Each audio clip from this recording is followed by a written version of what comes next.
in a couple of weeks too. So it's not like you had to do it, but it's good to keep up with it. That way you don't get way behind. Oh, the homework of where's your pen and what's on Yeah. Yeah. Or your teeth. Yeah. I did my homework. That homework. Are we supposed to do the emotional stuff? Yeah, then there was homework. There's going to be homework for tonight, and you could have already done that if you got the paperwork. But you don't have to have done it. Like I said, we're going to get into that later as we go into it. Get it deeper into it. So we're going to talk about mostly the 5 elements. And that's what I really like, because 5 elements to me explains a lot of things. It explains emotions, the mind and the body and how they work together. We're also going to cover meridians to emotions, and there's 2 forms of emotion, and we'll get into that. So on the first page here, this is just a quote. To hope for change in human life without a change in human nature is an irrational and unspiritual proposition. It is to ask for something unnatural and unreal and impossible miracle. And a lot of times we want to change the world around us, or we want the world around us to be different without us having to change, and think that that's going to happen, right? But this group knows that we have to change ourselves inside. So, who is here has heard of EFT before? Pretty much everybody's heard of EFT. If not, we're going to cover it. EFT is basically emotional freedom technique, and I was introduced to it, I guess about 9-10 years ago, and I really liked it. I kind of just took off with it, and I've made my own form, which I call MEAN, which is the sheet that you have, the next sheet in the booklet there. And it's just a abbreviation for meridian energy activation and neutralization, because ideally we are neutral on an issue. So to be even positive about something sometimes weakens us. And to try to bring an example to that, it's a little bit hard to understand because we tend to think that we need to be positive. But really what happens is being positive, like an extreme of positive energy, can be just as bad in some cases as being really negative. Or it's just as weak, because you can wake up in the morning and be in a really good mood, and then somebody pulls in front of you, or somebody does something at the store, or says something to you, and it makes you fall, right? So positive doesn't always mean you're in the right space.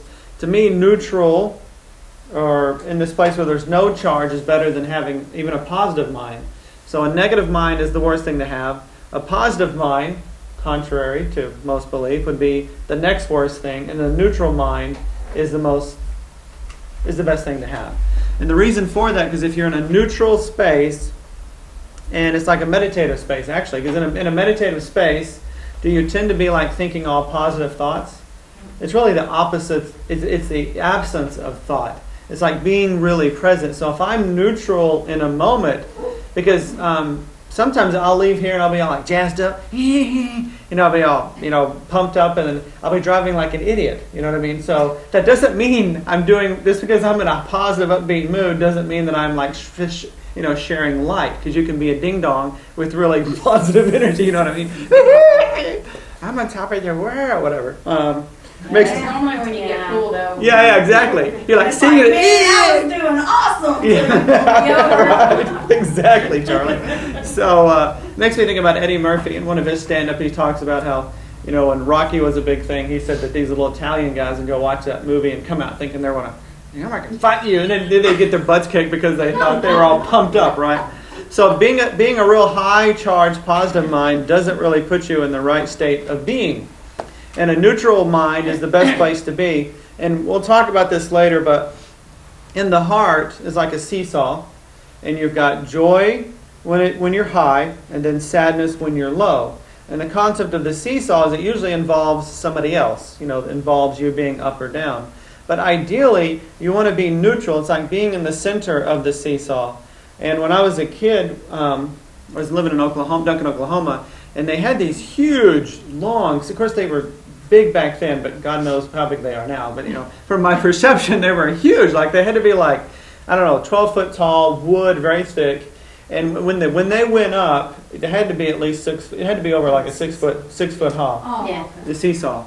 So one of the things that we used to do is the boys you would try to stand in the center and see if you could balance it yourself without falling or whatever, right? So ideally, that's kind of where you want to be. It's like you're not low and you're not like super high. You're content in the moment. So to stay yourself from being like on the roller coaster, woo, I'm up and then down, which is usually what happens when you're really, really up, is you're going to come down no matter what. It is because things tend to flow like that. But being content is that no matter whatever's going, the roller coaster of life is happening, you're in this space where you can handle whatever coming your way, even if it's really negative. You're in this space of being able to handle it. But if you're really, really high, and then you find like your friend was in a car wreck, that could crash you, right? So, but if you're in a content space, it's like you can be in the center place to actually give energy and help that situation instead of being somebody that drains it even more. Yeah? Joyce and I were talking last week about, and we were discussing being in a meditative state 24/7 and what that means, because that's a hard concept when you're first thinking of it. But this is kind of answering that in a way. Yeah. Yeah. I mean, there's Yeah. It's I don't know, I was trying to figure out, is it an emotional response to everything, or No. is it, you know, you can't live like that. No, it's actually more real, because what happens is whenever we're in a negative spot or in a positive spot, what tends to happen is a bunch of our programs are playing in one of those planes. If we're down here, we got our negative ones. If we got our positive ones, they can be just as crazy sometimes, right? You can be manic. There's that's a polar opposite there, the manic and then the depressant. But if you're neutral, it's like whatever comes your way, you react in the moment. And we're going to get to in a second, there's two types of emotion. And you can think of it in another way. It's like it's chronic emotion and then there's acute emotion. Chronic emotion is like you've had this grief for a long, long time. It's just like a chronic illness that hasn't been healed, and it kind of colors your life. So you're walking around with a little bit of that in your system all the time. But that's not a real state. That's like stuck stuff from behind. So to be in a meditative state, and to me meditation, and I fluctuate out of phases of meditating and not meditating, but to me meditation is probably the single most important thing in your spiritual walk. And they talk about it being a golden chain. A golden chain means it's something that still chains you to reality in a negative way sometimes.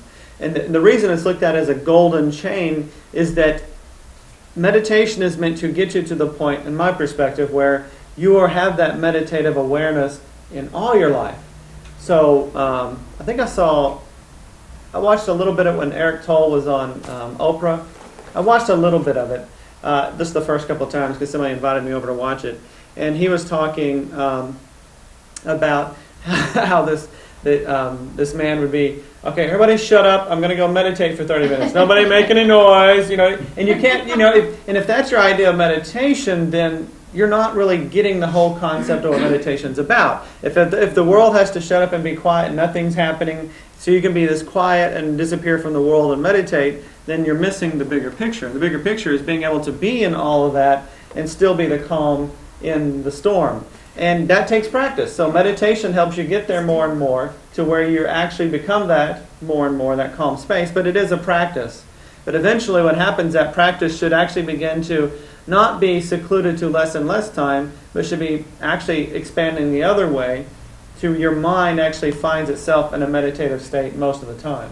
Because that when you're in that state, whatever comes your way, you react appropriately. You're not acting off of a program. Because awareness, and I've mentioned this in another video before, like Buddha, and then Buddha came first, then Jesus. So even if you don't believe in those entities, you can just look at the consciousness that they represented. Buddha was about mental awareness, being in the moment and being aware of how you feel, where your mind is, being aware of your thoughts. And Christ was about embodying love. And you've got to actually have a Buddha perspective before you can embody love. And the thing about that is if you're unaware, like I can be in this loving state and somebody take me out of it. It's the awareness that's going to bring me back to that. So your Buddha state is number one before Christ, before you can really hold in your heart and be loving. So awareness is number one. Go ahead. Could you just say why you feel that meditative state or meditation is the most important thing for your spiritual life? Because awareness to me is number one. They say enlightenment, the goal of like Buddhism and things like that when I studied that was enlightenment, right? Enlightenment, nirvana.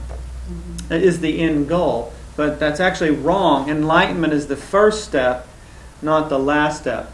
And enlightenment is simply this. We all have dark spots in our mind, in our consciousness, and then that's reflected as dark spots in the world. Like Hitler and all that happened, that was like a collective dark spot that light was being shown on. Okay?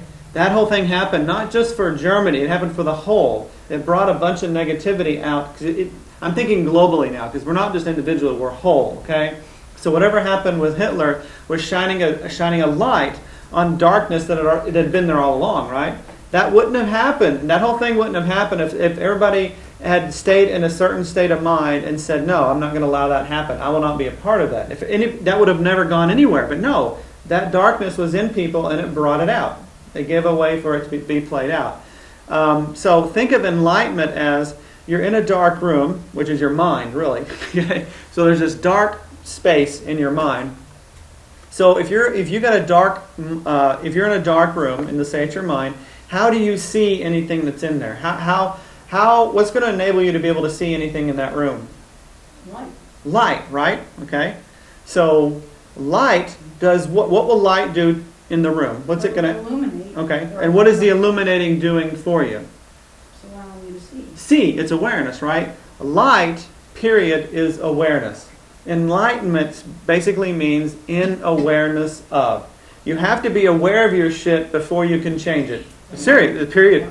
You cannot change anything unless you're first aware of it. And that's why the negative tide comes back to us, showing us the negativity. That's all that's happening here, okay?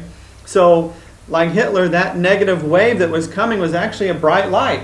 If you look at it in a non-dualistic way, because it was shining a light on something that was ugly in the whole collective, right? And in each of us. Anytime you think something racial or prejudiced about someone, that's a Hitler type of energy, if you take it to that extreme, right? So anything negative that happens actually has within it complete light, too. So to me, when you start looking at it that way, you start losing your ability to see things dualistically. It begins to become one thing. But you've got to be in awareness to be able to see it the real way. If you're negative, positive, happy, sad, you're going to see the world in a dualistic way. So if I'm in a meditative state, and it's not like I'm walking around like, I'm obviously not going to be like, that type of thing. That's a little bit different.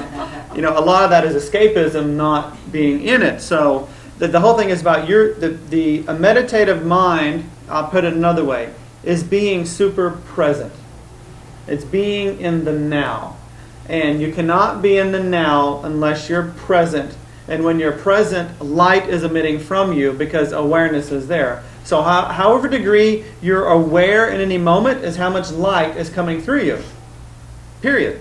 However aware you are in one moment is how much light is coming through you. That's why when you're doing something you love and you're like really, really in it, how you're just flowing, because light is pouring through you. If you're half-assed doing it because it's just the same old day in thing like brushing your teeth, there's no light there. You know what I mean? So, and Ram Dass, or not Ram Dass, he didn't coin this, but in one of his books, Be Here Now, one of my favorite pictures in there, because he has like a picture book, and it's a very popular Zen koan. It says, before enlightenment, chop wood, carry water. After enlightenment, chop wood, carry water.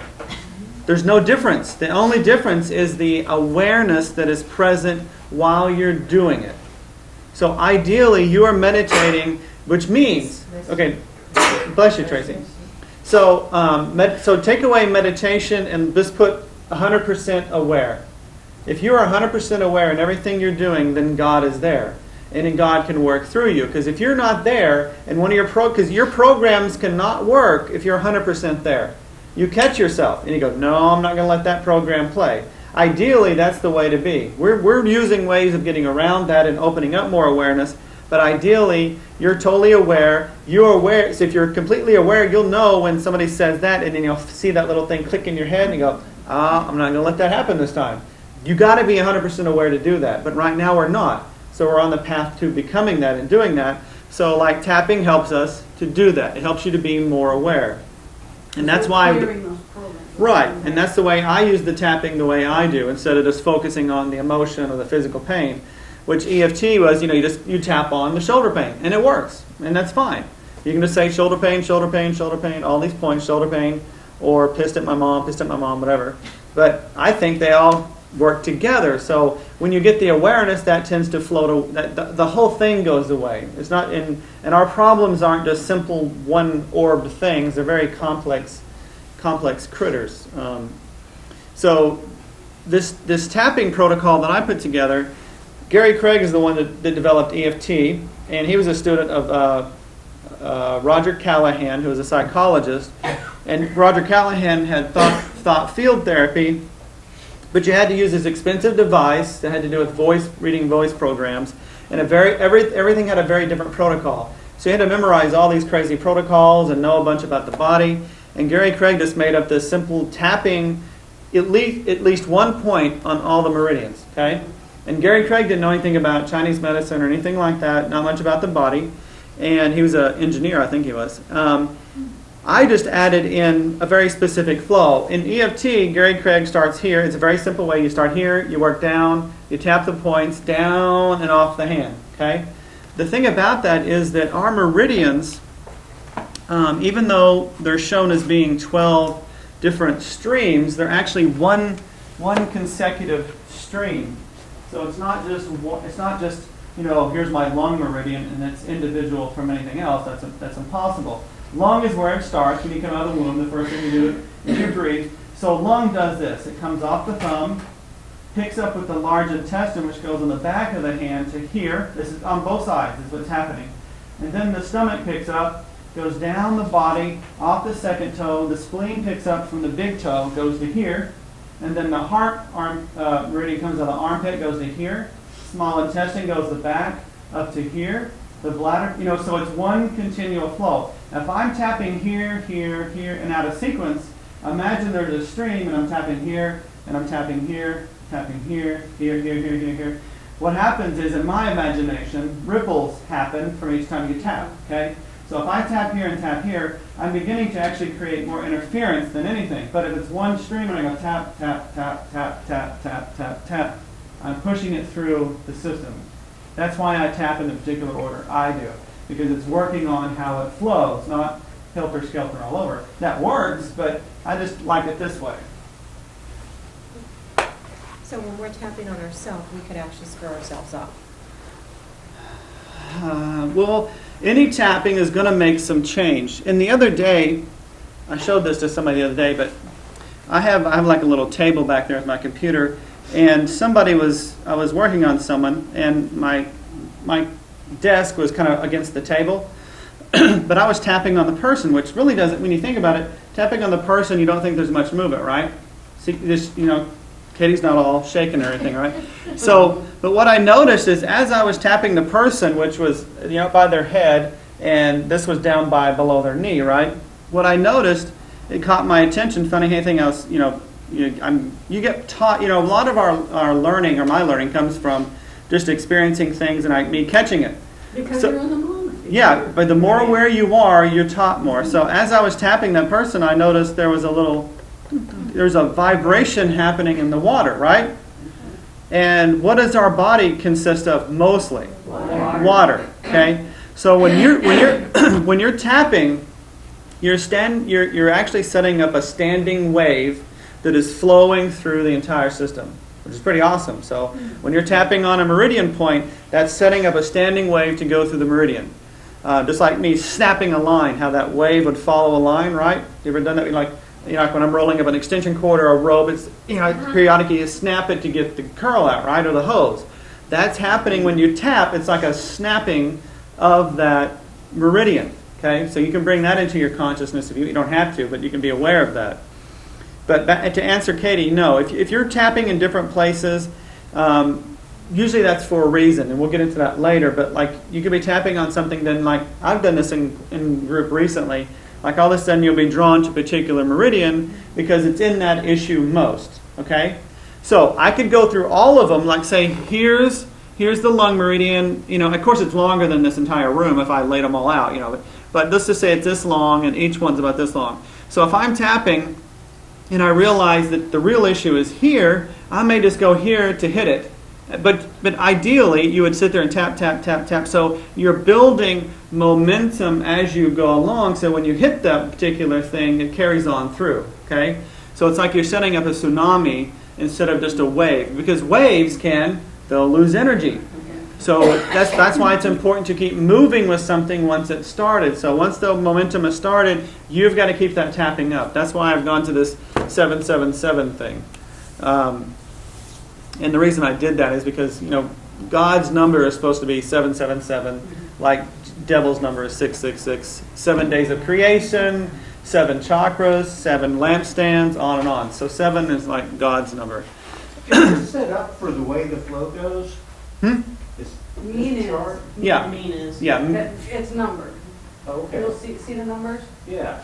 So you can Oh, I see. On the right. right. The numbers on the right, That's the flow then. that's the flow. Yeah. Cool. And whenever you've been to the tapping group, Jim, that's the sequence we're going in, is the one on here. Yeah. And that's the reason, because I'm imagining pushing it through. So if I start a wave going, it's like I'm following the wave or helping it along, as opposed to tapping here and tapping here, which could cause a little bit of a reverberation. Remember you did the video of a guided meditation and you showed the chart and you just moved the point? Yeah. So maybe could you resend that? Yeah, I could resend that out.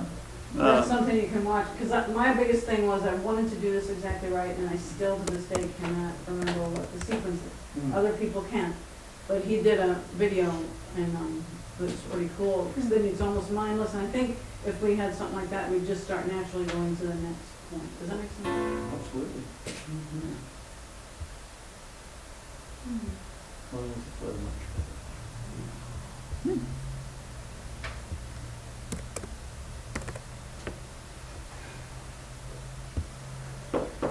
John, while you're looking for that, I can't get something straight in my mind. Sure. When you were talking about Hitler and you said, that Mm-hmm. it happened because people allowed it to happen, Yeah. that whole thing. But, I mean, if you were back there then, you would have been killed if you didn't allow it to happen. Right. So what good would you be then? It would have stopped the whole momentum, though. See, this gets into a huge other conversation, but what if that this just take that to small. Like if there was a war and no one showed up, right? Right. Power in the first place. Yeah, exactly. And to think of so what that meant on a global perspective to me, and maybe I can't find that. I'll have to do it later. Somebody write me a note, and I'll forget. What that meant on a global level, it represented the dark side in all of us. Okay. So, for example, let's say that in your own life, we'll make it a smaller issue, but make it related. Okay. Let's say that you have somebody that comes along and holds you at gunpoint and says, okay, I want you to kill your family or I'm going to kill you. Well, then they'd have to kill me. Right. I'm saying the exact same thing related to that on a larger scale. Because if the whole thing is about your family and killing each other, which is we're all family on this planet, then to me I don't see any difference. That's just me. So that happened. So what I'm saying is that happened because the awareness was there that was allowing it to happen to begin with. Like the things that are happening right now, well, partly, yeah. I mean, there's lots of different reasons for that to be in the collective, but the globe is evolving just as much as us individually are, okay? So that would have not happened unless the collective consciousness is in the right space for that. There's lots of things right now that are being played out in the background that most people don't know about. And by us taking the choice to choose the spiritual side and growth and focus on that, we're going to lean it more that way than allow that other thing to happen. So even in the Hopi prophecy, we're at the point where there's a fork in the road.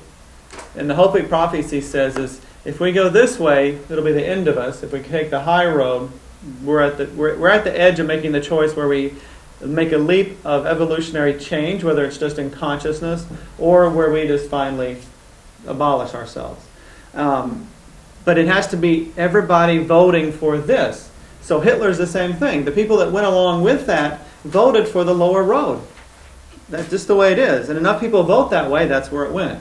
Right? So it's hard to bring those concepts in, especially when there's charges on there for people. But ultimately, I see that in that very way, is that happened for a particular reason. It burned off a lot of darkness. Unfortunately, it killed a lot of people in the process, but it burned a lot of darkness, and hopefully that will never be able to happen again because of that happening. Well, except that it does happen again and again, the genocide all over the world. Yeah, When you but think about it, mhm. But to that level, I'm not sure. I don't know. I don't know. And Think about Rwanda and, mhm. those kinds of things that keep happening. Yeah. You could really get into negative. No, I'm just trying to understand it, that's all. Mhm. That's just my perspective. You don't have to buy my perception. I'm just saying that when we just take it more personal, take the Hitler factor out of there, and say in your life, when you're given a choice, are you going to go with your spirit or are you going to go with your lower ego? Lower ego, plain and simple, your lower ego is interested in comfort and survival. Spirit aspect doesn't care about those two things, and that's where growth happens. Is when you have to jump past those two things about survival and caring what other people think and things like that. How's the temperature? Is it a little warmer? We turn it down just a little.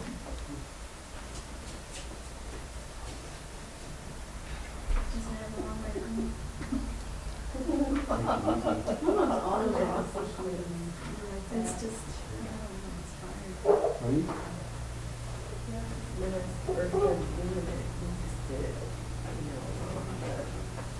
And if you're just tapping along and you tap wherever you want to, knowing the points, that's going to do something. You're at least putting some effort in there to change something, right? I just like this way because to me it just makes logical sense that it's pushing things all the way through. Because actually you wind up at liver being the last point and then lung starts it again. So you complete a whole circuit. Well, like Katie said, we could screw ourselves up. I don't think so. No. I think that because the initial EFT has done a lot and continues to do a lot. I just think John improves on a theme. Well, and if you just start tapping on yourself and just being drawn to an area. Right. You're going to be doing something. You can't ignore that, too. Right. So any tapping is better than nothing. But just like anything else, there's better ways of doing it and not so better. So let's go to the next page, and I'm gonna show you the tapping more than try to talk to you, because all that's going to do is confuse the heck out of you. The ones that come to Thursday's class where we tap, they're going to be way ahead just because you know things, and over time you begin to memorize the particular points, which gives you power, because if you realize the thumb is lung, and you also realize that I'm giving you these sheets one by one, and you know the lungs have to do with grief and letting things go, letting air in, then what happens is it helps you give another perspective to the problem if you get stuck on a point. And tonight I'll do some tapping so you'll see what that's like. This next page here is just the 5 elements in physical disease. Okay. This page is going to show, remember how you did the muscles, where you highlighted the muscles and you took the muscles and you correlated those to elements? So now you have this sheet here that shows you fire, earth, metal, water, wood. Those are the 5 elements. And this shows you components of problems related to different parts of the body based on the meridian. Okay? So if you've got a particular issue, you can look through here and find it, and it can tell you what meridian it relates to. Does that make sense? Okay. So if you go through here and you look for issues that you have, and you can do, this isn't like your homework, but you could theoretically do this. I would recommend that you copy this sheet first so you can have it for your own clean. Is you go through and you highlight issues that you're having right now, and then see just where most things show up. You know what I mean? Because it could show up into let's say you have a headache all the time, dry mouth, chest pain. That's all physical heart. So if you go through and highlight, if you read all these, take the time and highlight. Look for the ones where you have the most highlights. Right? It'll give an indicator of where your major problems are. And typically, most people have most of their issues in one meridian, and that's one element, which could be 2 different, like earth is stomach and spleen. So sometimes, you may have a lot of issues just in earth element, and that's your main issue. So by addressing the earth element, unless like Tracy and Katie were talking about, you could go and tap stomach and spleen to address those particular issues. And we'll uncover that more as we go along. Trying to keep you a little bit on task because you'll get lost. Because if you start tapping wherever you want to in the beginning, you're going to miss the whole part that I want you to develop, which is being able to push it through and out the system, not just willy-nilly tap over. It does work, but I want you to learn how to really do it, so when you do jump around, you know why you're jumping around.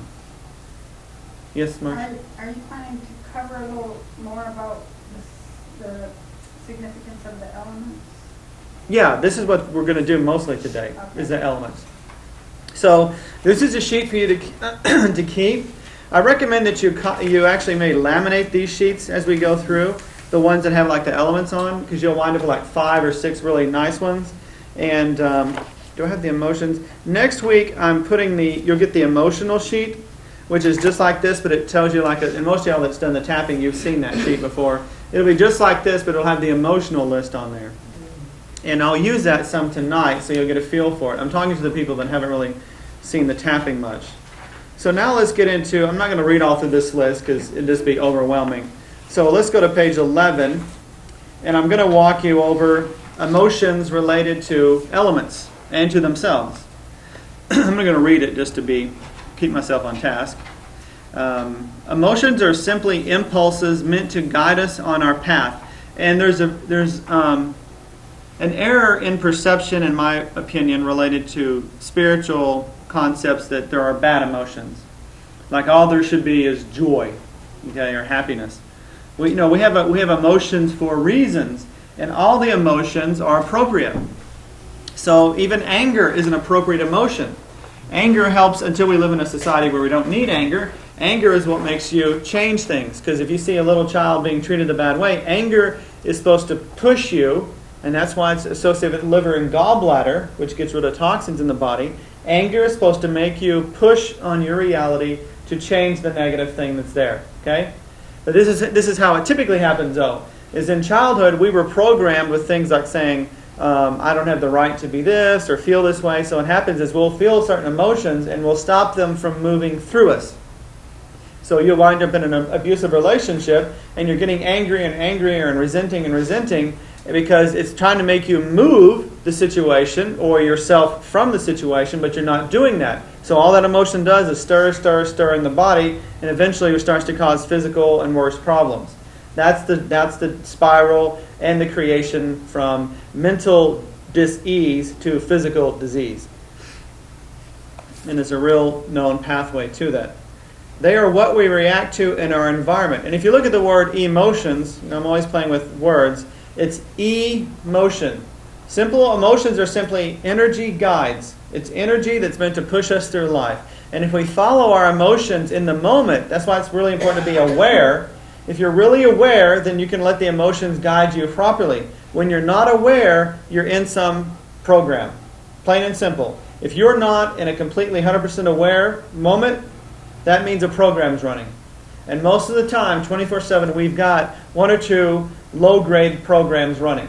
And these are little concepts we got like, I'll never amount to anything, I'll never be good enough. Well, you cannot read reality properly when you're in one of those programs. Okay? So that awareness is what transcends the program. While we're tapping is we're working to tap those programs out so there's more awareness around that issue, which means you're more aware in the moment.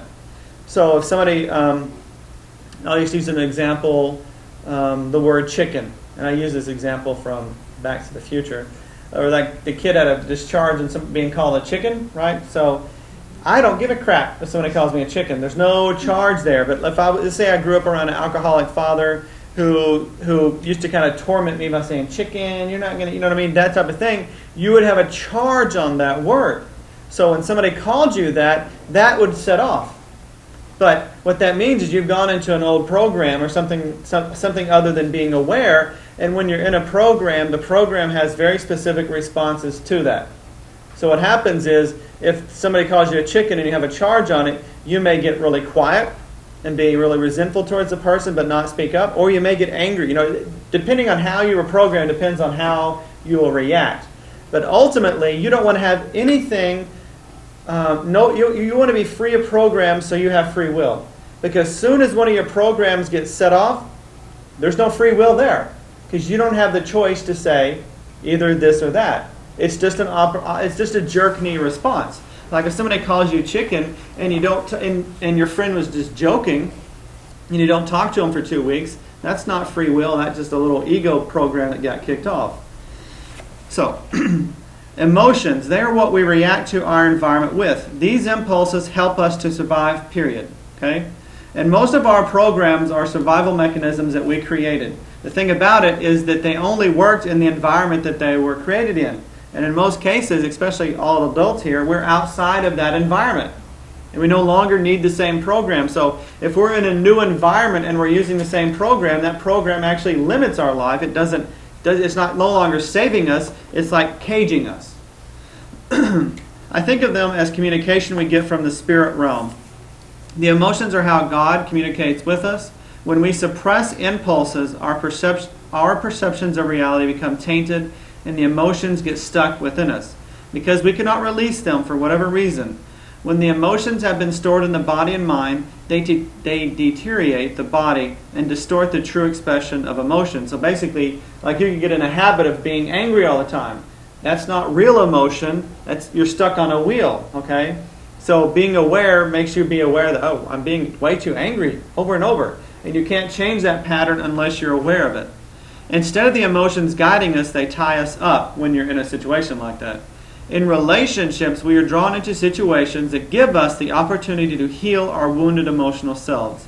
The biggest injustices we experience equal the biggest opportunities to heal these emotional wounds. And Joyce, if you wanted something that relate back to Hitler, it'd be that line right there. Okay?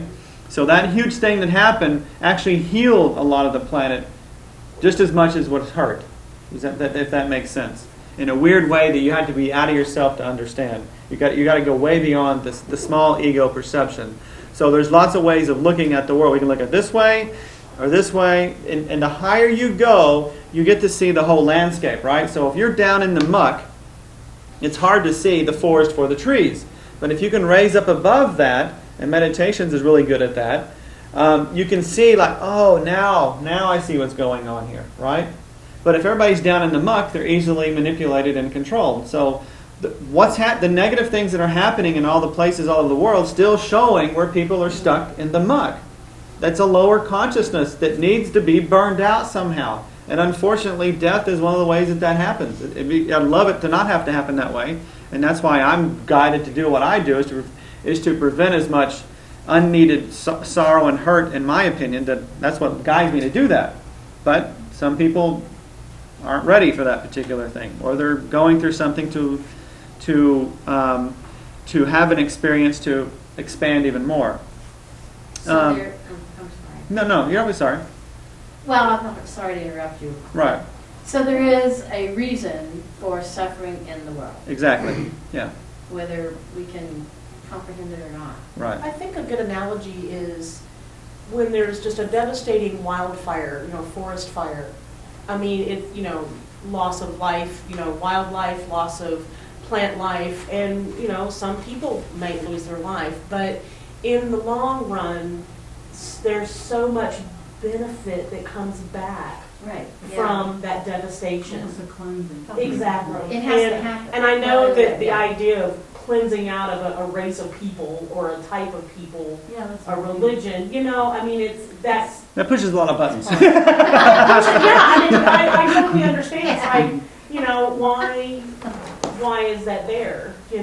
Well, so really, I twisted that analogy by using the word. But it's kind of I watched the movie last night called Rabbit Hole, and it's about a couple that's their own way that they grieve the death of their small child, and the main character, her mom brings up, you can find comfort in the church, and she said I'm not going there. She said, what kind of a God just shits on you and says I love you? Yeah. And I just thought that was kind of an interesting perspective of that. You're right. So. And actually what Tracy was just talking about with the fire is actually 5 elements. To me, 5 element explains everything. 5 elements. this is fire, earth, metal, water, and wood. The outside circle feeds one another. Okay, water feeds wood feeds fire. Burning the earth actually feeds it. Right? That's why people burn crops. And even if you do a controlled burn where no human is killed, you're still killing things. You're killing the trees. You're killing insects. You're taking away animals' homes. Right? But yet something positive comes from it. Right? So we're always spiraling towards expansion and growth.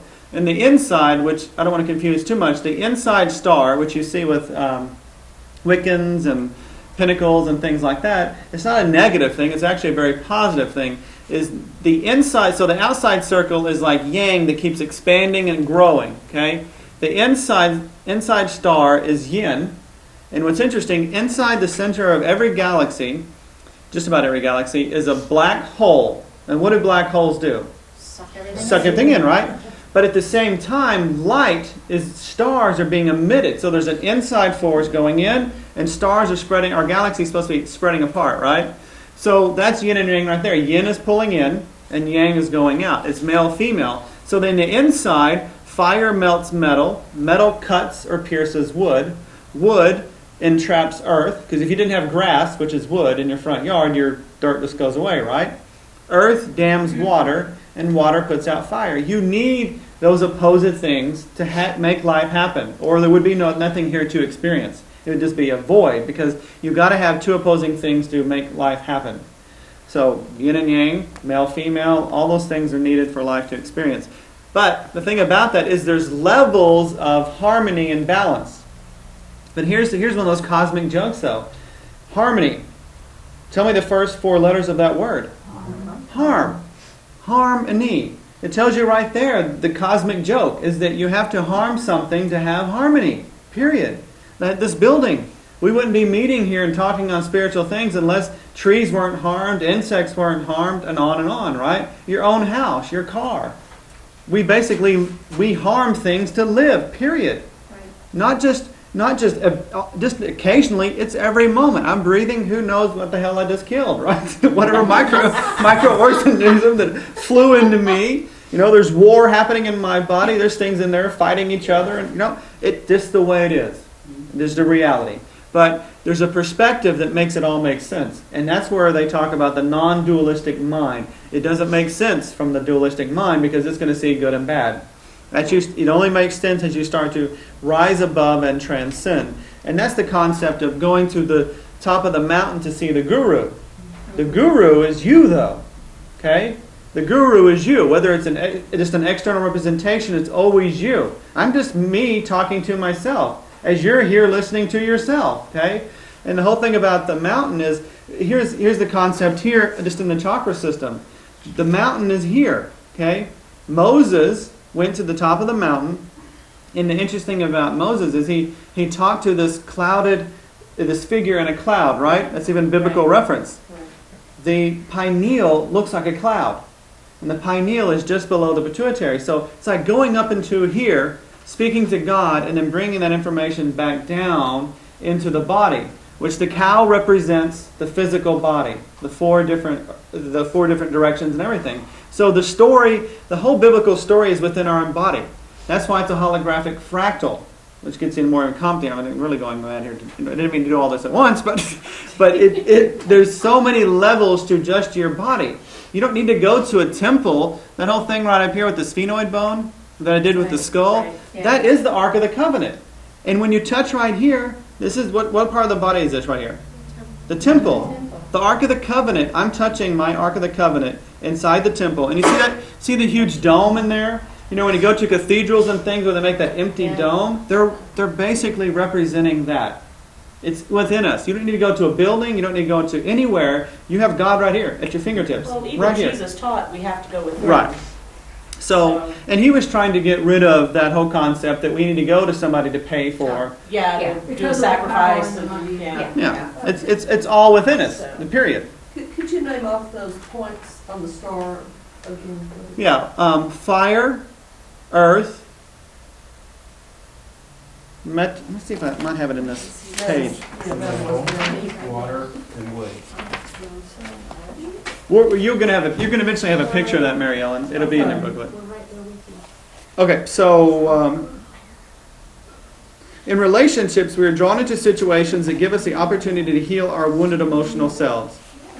The biggest injustices we experience equal the biggest opportunities to heal these emotional wounds. So in other words, if nothing ever restrictive came into your life, your spiritual life would cease to exist, because you need a little bit of push along the way. And I had my shaman teacher. They're big into storytelling, just like Jesus was.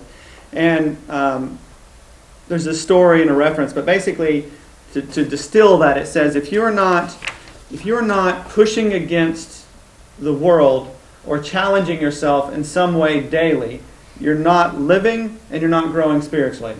So the thing about what I do and I try to live my life is I'm continually, day in, day out, doing that. And what happens is I get to be ahead of the curve by doing that. If you don't do that, life will eventually push you into it, but you have the choice of picking how you play the game. Because if you pick how to do it, then you get to have a little bit of leeway with how you do the games, but you're still going to hit restriction. I still hit huge restriction. Like about 2 years ago, I had a huge meltdown in concept with my belief systems, ran into a limitation about God and Jesus, and it took me probably a good year to make that make sense. But I was pushing against it. I had to do that just to go to the next level. And there's always more and more to go. It doesn't stop. And once you think you got to the point where enlightenment or nirvana is the end, then you stop growing. You might as well shoot yourself in the head. So, I know this is totally off the subject, No. but I can't help but ask. So how do I get there? Like, You're doing it. You're doing it. but it's so slow. I feel like I'm... That's your journey. Here. That's your journey. And the thing, But I want to know it like now. no, Exactly. but this thing about this, the thing I about did it yesterday, so is it's you're speeding it up by being in a group like this. Period. Yeah. The tapping Yeah. speeds this up. This whole thing that I've done, I've taken probably 15 years of my life and distilled as much as I could information into one space. That's a lot of learning in a very short amount of time. It's a lot of work. So you will get faster when I I'm don't want to sure. get sucked up by the other forces, I want to be ahead. I don't want to die at the hands of somebody. I want to be way ahead of that. But when he said enlightenment is the first step, not the last step, you're already there. Or you wouldn't be in a taking group that like first this. step. You wouldn't be here, exactly. You'd be like, You're moving forward. Well, I just feel like my knowledge is very elementary. But you would be. Yeah, but knowledge is- I don't think Have you met any of us? that you feel elementary, even if you Really? know a lot And of who- Yeah. who's here on the Because second the time more around? you learn, the more you feel, I don't know. The more you want to learn, the more Go you on. want to learn. But you never feel totally enlightened. But Tracy, man, how many So- times, from the first time we took this course, how many times did we go home and our heads were exploding? We were Oh, like, yeah, "What?" it still does. I still go home on Sundays or Thursdays going, I have to turn the radio off. It's like, don't talk to me. It's, Oh, okay. Okay. you're, I'm right in there. I'm right in there. Right. Okay. And Yeah. the fact that when you really get to and the wanna point, know. like he said earlier, if you feel like you know, if you get to the point that you feel Oh, I that's- am enlightened, then it all stops. It all starts again. someone's But- going to whack you upside the yeah, head exactly. and set you straight. one of my little, I always do like little, I call them pearls of wisdoms out there, and I just collected quotes. And one of my favorite quotes is, if you think you got it all figured out, you're shipwrecked on the laughter of the gods. Yeah. So, And then there's that one about when you come to a place that you've been before, but you feel like you recognize it for the first time. yeah. Wow. It's like we know it, but we've forgotten. That's been and my we're just entire recovering last it. year has And- been and- that And experience. you're here to recover, and you will. And it's remember. Anything about the word remember comes to mind, and remember is remembering. It's putting yourself back together, because it's like God exhaled breath, and everything, thousands and billions of sparkles went out, and now it's coming back in to know itself. So it's just a yeah. Start feeling it in a way that you'll just start seeing yourself react a different way, or you'll see something happen that you used to get pissed off about. Yeah, I Have see a that charge now. on I it. see that now. And Yeah. then you'll go, So that's oh, I see that. and that's the Yeah. awareness, So- and that's the awareness that's growing. Exactly, and that will get more and more and more. Though you'll never quit feeling like you don't know all you want to know. And that's that other famous quote. Yeah, but you You know- do see change in yourself, which is that's your encouragement. Something my brother always says, I'm the smartest man in the world because I admit I know nothing. Yeah. I think actually Socrates said that. But Okay, but to her original question of how do you get there is, are we going to, what do you call it? It's like we're always, what do you call it? We're gonna always try to get there. Are we gonna die trying? Yeah. oh, Or- I see. Or will we get there before we die, but if we do, then we quit growing? Is that what you're saying? I mean, let me put it this way: if life here, and this is my opinion, don't listen to me because I'm crazy. It's just a clause I put in everything because that's true. No, I'm But let's say if you started at a child, okay, and you're growing all the time, right? If you pass away any time during that, growth has happened, right? Okay? Yeah. So the idea, I want you to take the whole concept of reaching a particular point where it's all perfect. Because to have that idea only puts pressure upon yourself to be that, which is fucking impossible, okay? So your main thing is to always try to be, this is me, try to be completely aware in the moment and work to always have the higher, best reaction you can have at the moment. And that'll change from time to time. There's times I'm like asleep, and like I said, I can come out here, like, jazzed up and drive like a ding dong. So, I'm being unaware. So to me, number one is awareness. So your enlightenment. So let me tell you this. There's a Zen thing that says that there's actually a couple of different belief systems, and Zen is the one that says, and anybody can be enlightenment like that. Lots of other Buddhists say you have to keep trying and doing things. But here's the bottom line of enlightenment. Bottom line of enlightenment is right now you could choose to be enlightened and stay that way from this moment forward now, because you already are enlightened. But the trick to it is you have to decide to be 100% aware from this moment forward. That's the only clause. That's it. You have to be 100% aware. So if I'm driving in my car, I have to be aware that the music might be distracting me. I'm not paying attention. And there's very varying levels of awareness. When I'm driving through the neighborhood, I can be listening to the music and focusing on driving, but lots of stuff I'm missing that's going by. That's not being completely aware. When you decide to be enlightened, you can let everything else go. So in a way, we're working to that point of being able to do that. That means very little things affect you, and you're able to work with life like Qigong or Tai Chi because you're dancing with it, not fighting against it. So another way of answering that question is, to the degree that you feel like you have to fight life or yourself, is to the degree that you are asleep. Say that again. That's right. To the degree that you have to fight yourself or the reality around you is to the degree that you're asleep or unaware. Right.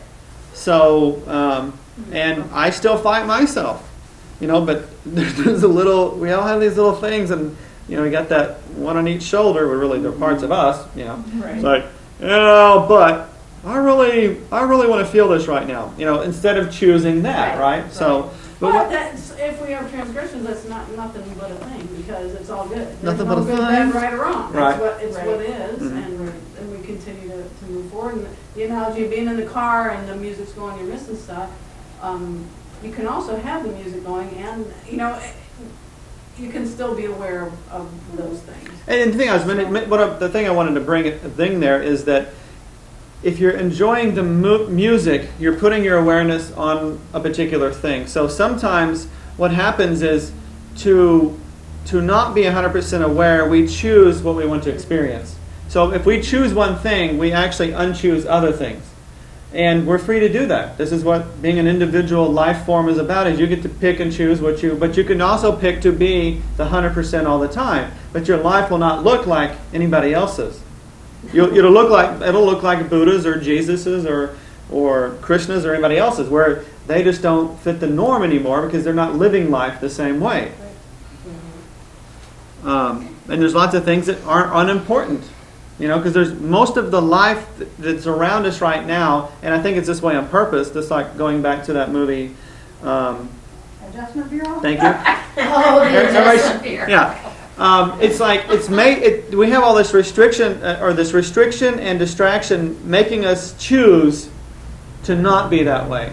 So the world is 99% distraction. I can go home, and if I'm feeling sad about something, instead of digging down into that with my awareness and finding why it's there and plucking it out, I can turn the TV on. I can throw something in the microwave that'll, food changes mood like that. It's a huge distraction. I can turn the radio on and change. So the world is made of distraction.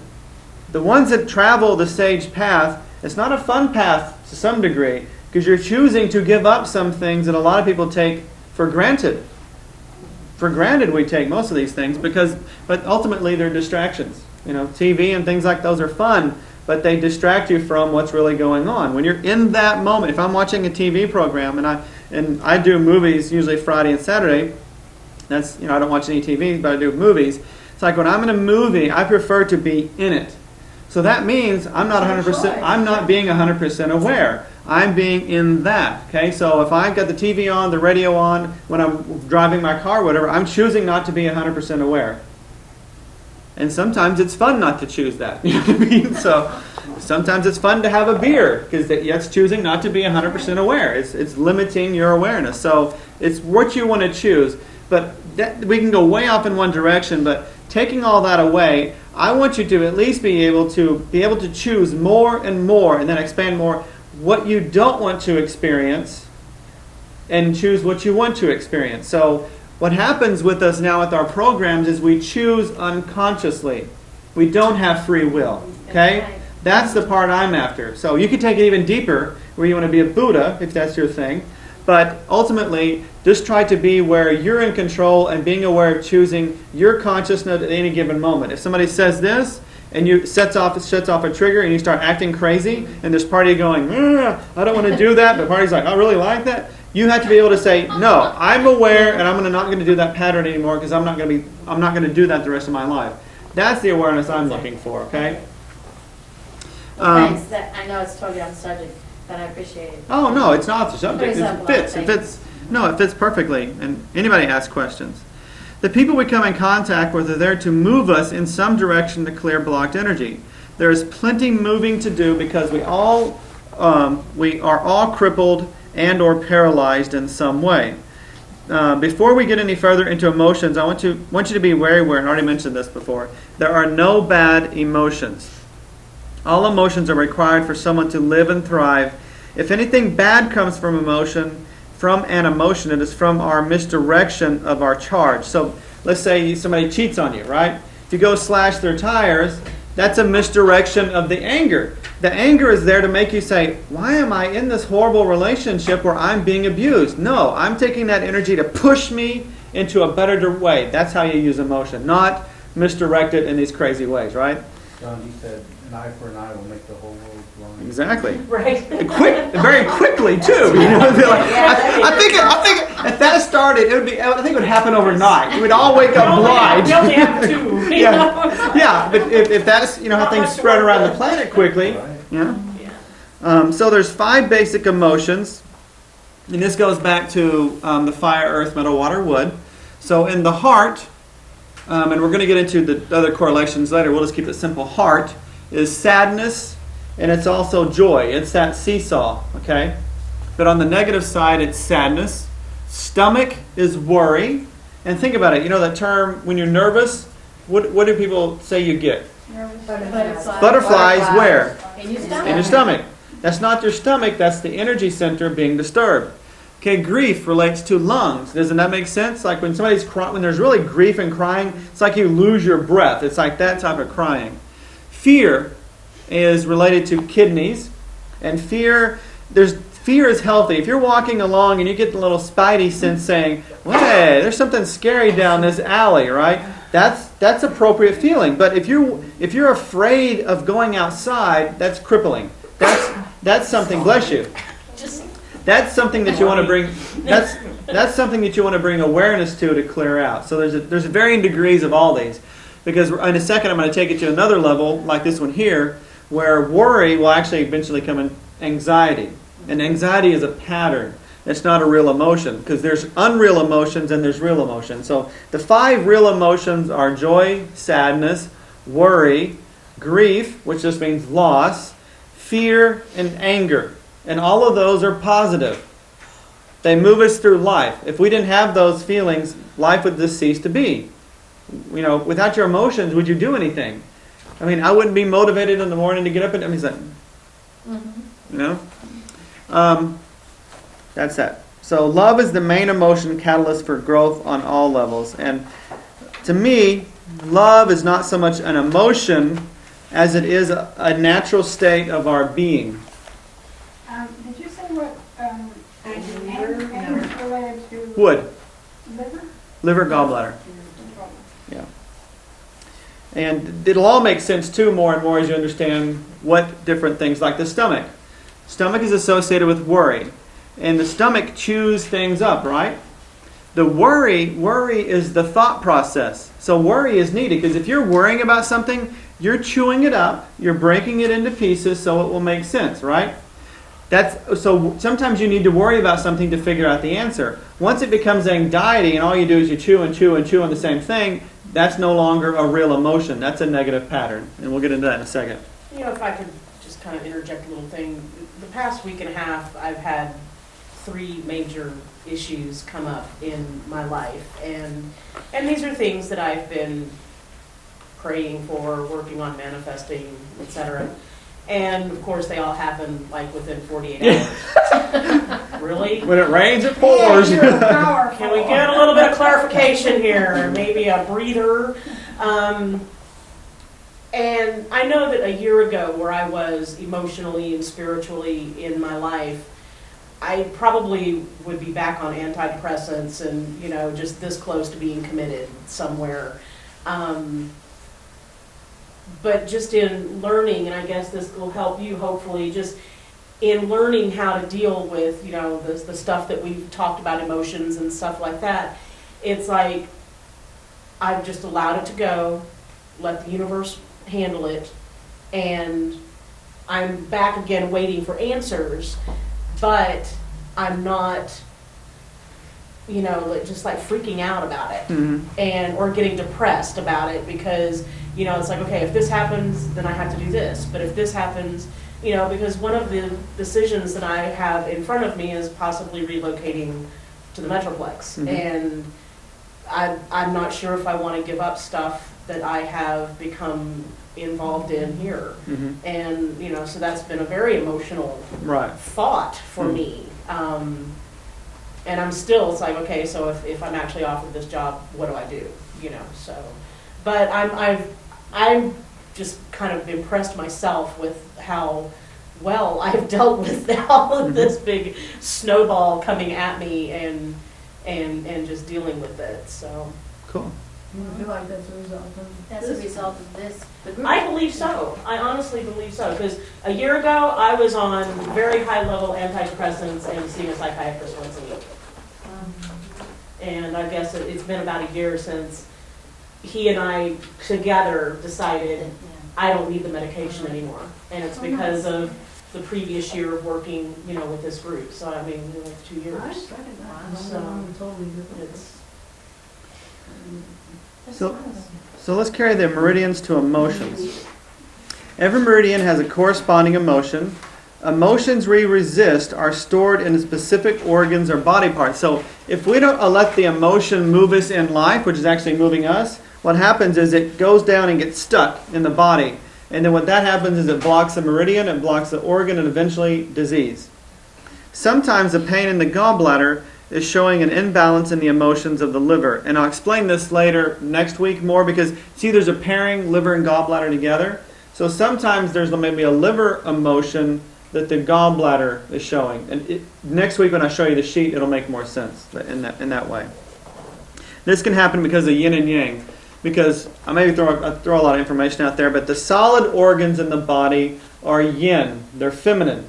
So remember, the yin is in, and you can think about the womb, right? In a female, they have an innie, right?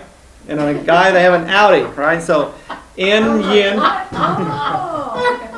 It's an yin and yin, and really it's a polarity. Why women develop the way they do and why men develop, it's a polarity. The spiral happens a different way, period.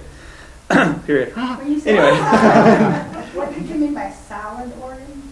the more solid. Like lungs are more solid than the colon, right? The colon is hollow, right? Okay. So lungs and large intestine are. No, the lungs aren't solid, but they're more solid. They have, if you. They have that There's membranes, and there's chambers in the lungs, but for the most part, it's. Yeah. Let me put it this way: it's more solid. Okay. The lungs aren't hollow compared to the colon. Right. Yeah. So the more hollow. So liver is more solid than the gallbladder, which is hollow, right? So the feminine aspect is solid, and the solid is like a battery. The battery stores energy. The feminine stores the seed of life, and the masculine is what uses that energy. And usually the hollow organ is what represents using the energy. So with the liver being solid, that's the feminine holding the energy, and the gallbladder utilizes that storage. And we'll get into that later because that's kind of a deeper concept. 5-element awareness equals empowerment. The 5 elements can help individuals take responsibility for the creation of their physical condition by helping them identify specific emotional problems causing discomfort or dis-ease.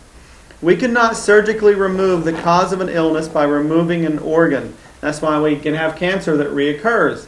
You didn't fix the frickin' problem. It's nothing physical, it's an energetic problem. The meridian will remain and continue to be blocked. When we take an organ out, it is like cutting the wires to a warning light. And sometimes it's appropriate to take blockages out. That actually helps heal the system. But just realize that it's not necessarily the entire thing. But it will definitely... Huh? You're not. Yeah, but sometimes it helps because that, in a way you could think of like let's say somebody's got a lot of anger stored somewhere in the body. Maybe they have their gallbladder has a problem. By removing it, it does remove some of the physical representation of that, and with it, it removes some of the emotion. But just be aware that you still need to work on that issue that caused a problem. But sometimes getting it out of there, maybe letting that in there would take a long time to heal. Or if you took it out, it speeds up the healing process as long as you come back to doing all of it, not just the physical. The problem is still there. We just took away our ability to be aware of the problem. So you got to be aware to be again, coming back to awareness. We are now in a much worse place than before we had the seemingly offensive organ removed. And that's if you're unaware. But if you're aware of what's going on, you still work on that deeper level. I believe in supplements, but when we always look to a drug, herbal remedy, or vitamin to take our physical symptoms away, we deprive ourselves of the opportunity to practice self-mastery. Just like Tracy. Tracy's practicing more self-mastery than she was before, right? Because she doesn't need something outside of herself, which means that she's relying more on herself now to do for herself what that pill did, right? So that's self-mastery. So if we jump to something, like I go home and I want to get distracted from a feeling, if I eat something or jump on the computer and let myself be distracted, then I miss the opportunity of the negative feeling to propel me to growth. Because anytime you feel negative, it's trying to get you to see something light. It's trying to bring light to something. Yeah. So let's go to the next page. I like your the thing you said the other day about the tree, how if you cut the branch off, it might grow another branch. Right. And get to the roots. Mm-hmm. We kind of took it to a weed because I like trees. Mm-hmm. Where if you took a weed or two, you'll cut it down, Mm-hmm. and it's not there. I mean, it's still it's going to grow back. Right. Get the roots out. Mm-hmm. Exactly. And they typically grow pretty rapidly too, which is like our stuff. So what he's talking about last Thursday, we were talking about when we're tapping on an issue. Let's just say, like the one I have up on the board is, I'm responsible for everything. Okay. Out of that seed can grow like a flower or a plant, or actually more like a weed, to be more honest. A weed that says, I have to do everything only, I have to do it all myself. And then from there, it builds and builds. So if I just go and address, I have to do it all myself, it's like cutting off just a piece of the issue without digging the whole thing out.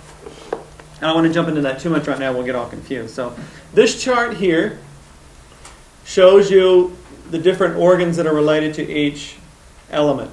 So green is the wood element. That's liver, gallbladder. You've got a picture right there showing you the liver and gallbladder. the water, the blue, is kidneys and bladder.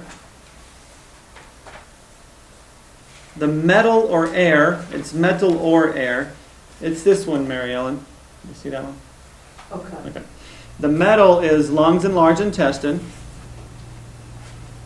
And then the earth element is stomach and spleen.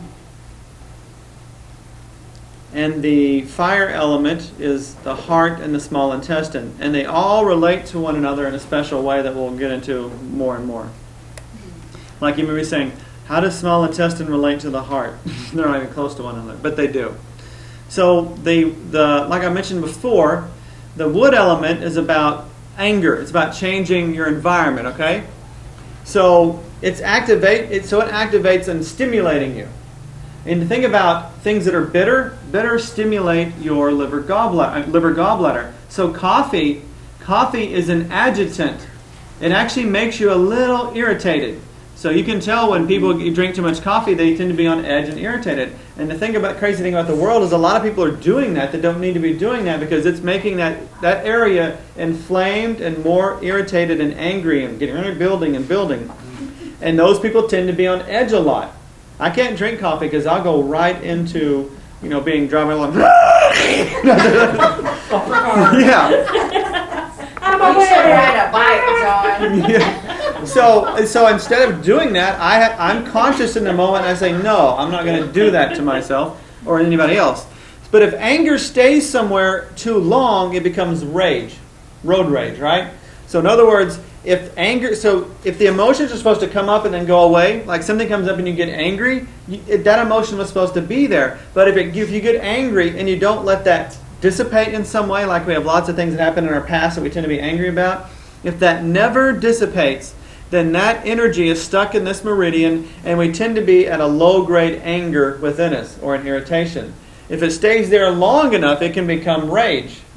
And since liver and gallbladder together are the most masculine because they're real pushy out of all the emotions, men tend to be more in this element of rage and anger than the feminine, which we'll get into in a second. So anger is a real emotion, but rage is unreal. Seriously, if somebody goes into a rage, that is not the real expression of that moment. It's like the Incredible Hulk syndrome, which is interesting because it's one of those collective reflectives, because Hulk is what color? Green. Oh, and what color is liver gallbladder? Green. And Hulk is what?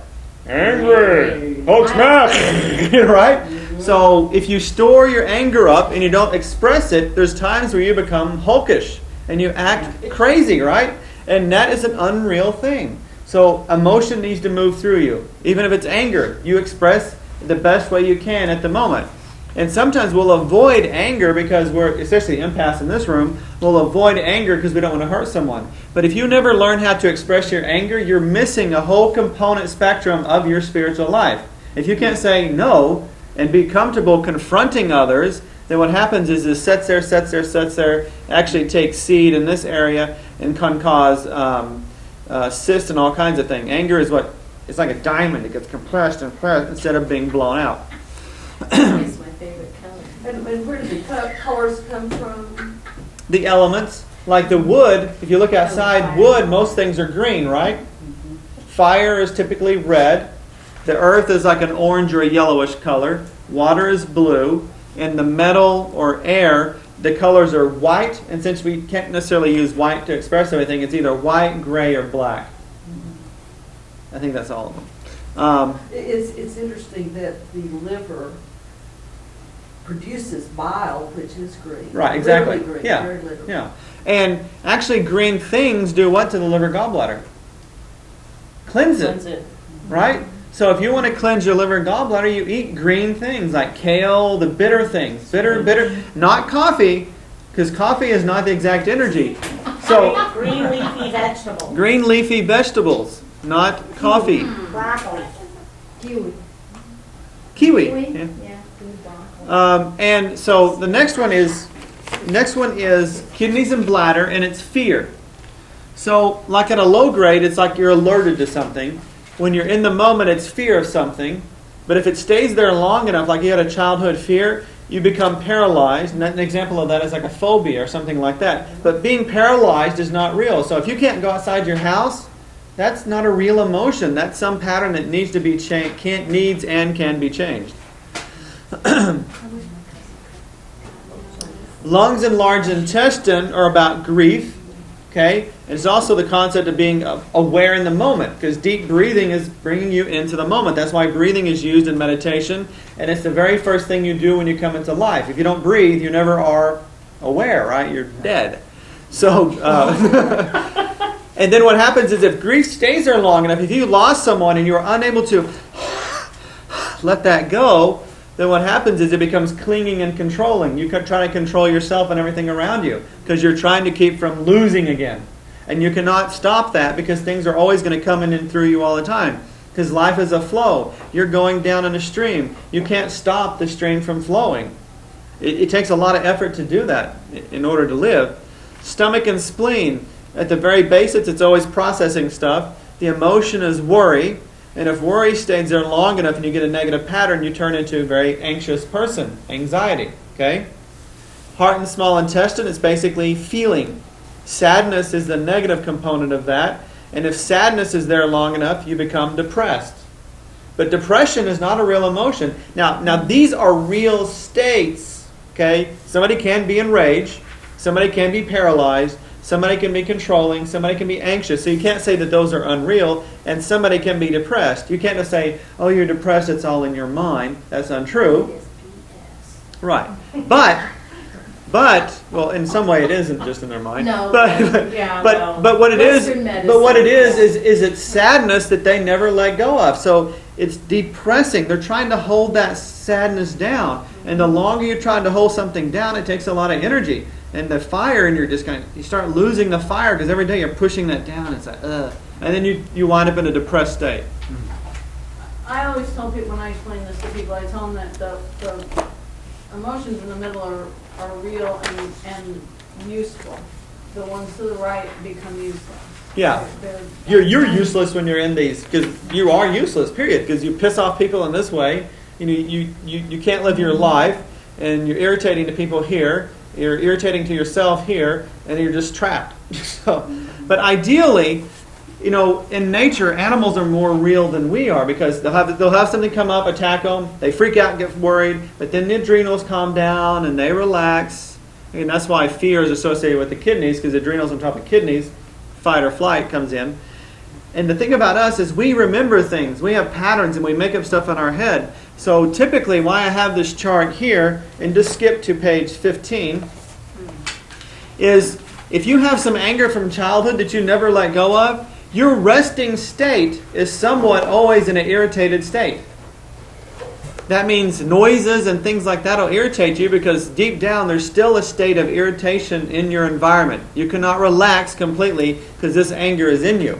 What if it happens before your conscious memory? It's still there. So How do you get that out? That's what this book's about. Is because Okay. the map, you look at the map, you look at the tip of the iceberg to find out what are we looking at in the physical body. What is it that the physical body is showing us? It's the echo. It's showing us what's on the screen, okay, of the hard drive. So you don't have to remember what happened when you were 2 years old. Your body shows you that, and then you don't have to remember the exact event. You can just tap on whatever it was, and you'll get close to it. Okay. So you don't have to know the exact event. So if you're a worry wart because something happened and that worry never processed out, then you never relax ever. And ultimately, when there's nothing else going on in life, your actual state should come back down into being content, joyful, and blissful. You are naturally in a meditative state. That's how we're meant to live. Without all this other crap being stored and sent off, we should be naturally, when I'm not doing anything, I should be in rest. Not just my physical body, but my mental, emotional body. But typically, that's not the case. I'll be resting, but my mind will be going, my emotions will be going, or worse, I'll be watching TV or something to stimulate that. How many times do you really spend in being just present and intentful? How much time? 3 minutes a day. when I'm taking a poo. Of course, my dad called it the library, so he wasn't really being, That's he was right. being distracted there, I'm right? reading something there. Yeah.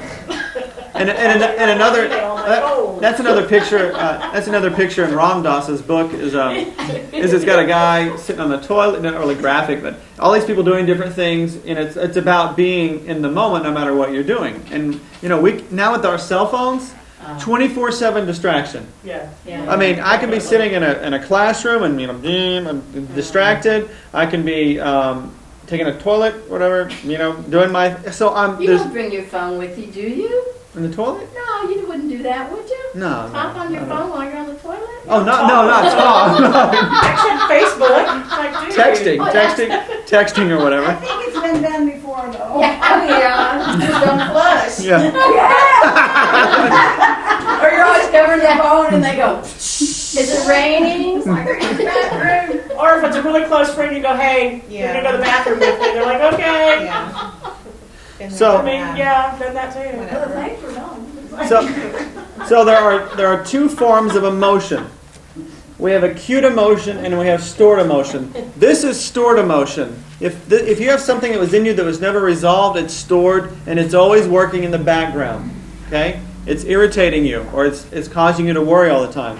So acute emotions are what I call emotions in the moment. This is the form of emotions that hit you as you're going through life. For example, let's say you're having an argument with a friend and you get angry for a good reason. That is an acute emotion and it's perfectly okay because anger helps you get your point across, right? It's not like you get angry and you punch your friend in the face. Why not? That's using it inappropriately. No, if you get angry, what it's trying to do is push you to stand up and be more forceful with your voice because remember, liver gallbladder also falls into the chakra system. It's power and throat. So anger pushes you to speak up for yourself. Well, what did you say acute emotion mean? Huh? What did you say? Acute emotion is like, a chronic pain and acute pain. Chronic pain is like you've had it for years, and acute is in the moment. So if you get angry in the moment, then that's fine. But if you get angry because somebody pulled in front of you and you're still thinking about it 10 minutes later, that's moving into the realm of stored emotion, and then you're going to be irritated all day because this is not discharged to here. And can you be in a blissful state if the charge is still there? Hell no, you can't because you got to get this cleared out. Our simple being should be just relaxed and content at all time, unless there's something going on out there to stir us. And that's all it is. Our emotions are our reaction, but they also become our prisoner when they're used inappropriately. So then the acute emotion, you can let it go, but then the chronic one, it's a dwell. Exactly, dwelling on it. yeah. You can't let it go. And that goes all the way back to when you were 3 years old. If, Mommy liked Billy better. That type of thing, that's stored emotion until you remove the charge.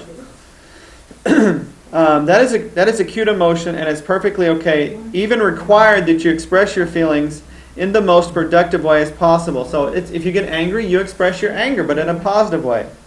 And the thing about that is the more stored anger you have over time, the more likely you're going to go into here and express inappropriately. So if you have a habit of being angry all the time, you'll react inappropriately. I like the parable of the two monks who were crossing the river. It's a great story. Why don't you go and tell it? Okay, well, they were crossing the river, and here's this lady with her baby. And they're not really supposed to touch females for some reason. Anyhow, the one monk went over there and grabbed the lady and her baby and carried her across the river. And the other guy's like looking at her and drops her off on the other side. And they walk on, so they keep walking. Well, towards the end of the day, the other guy's like, hey, why did you carry that lady across the river? And he's like, well, I just carried her just to walk across the river. You can carry her all day. Oh, yeah. And that's like morals and things you learn. So they were taught to not interact with females in that particular way. So he did that act because he was guided to, and in the moment you're guided, you do what you're guided to. And then like what Jim was saying, that other guy had been thinking and worrying over it all day long. So he had that stored feeling all day. Based on a program. Right. If you do not express your emotions in the moment, they become stored and they wreak havoc on your health. Stored emotion.